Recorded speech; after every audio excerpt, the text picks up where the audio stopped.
I mean, Yeah.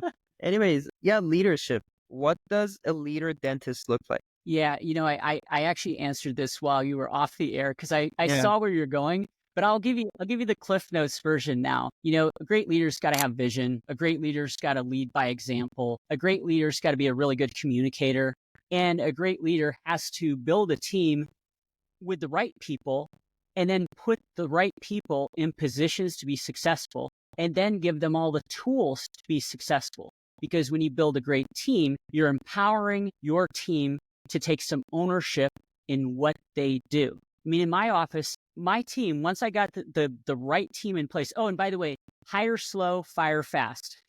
Take your time and find the right fit. Don't hire out of desperation. I did that so many times as a young dentist, and every time it was a disaster. Don't hire resumes, hire personalities, work ethics, and hearts for service. Hire people whose values synchronize with your value system and your vision.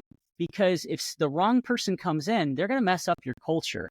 And culture is more important now than it's ever been before. And great question. Our retreat, February 27th to March 2nd in Puerto Vallarta, Dr. Jeff Buski and I are doing exactly that with the dentists. We are helping them transform their lives in terms of their body, mind, and spirit, which then improves their relationships. It improves their business through being better leaders and everything else. So when you get into the core of what makes us tick, what makes us human, the more we can optimize our own lives, the more effective we're going to be when we're going back and not only being a leader, but like being an empathetic leader who knows that people have problems that, you don't want them to bring it to the office, but like our home life is really important. And when you have issues at home, like it does overflow sometimes, as long as it's not part of the patient purview and patients don't hear things, they don't sense the stress. I was a kind of leader who would sit down and talk with my team and try to help them solve problems in their personal life, and never crossing a line or, anything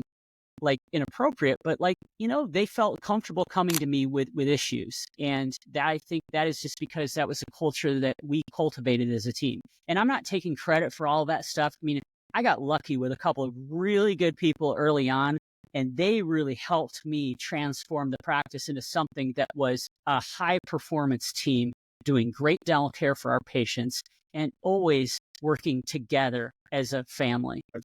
I think for men especially, and I'm not saying that in any kind of a sexist way, but I think that society we think for generations, if you're not strong and if you're not like on top of everything and if you have problems, well, then, maybe I think that men have been conditioned to feel like they won't be respected. But you're exactly right. That vulnerability means that, look, I'm confident enough and feel secure enough in my own skin that I can share pieces of myself that won't only help me heal or get better or solve problems, but it will help you through that same process, I think.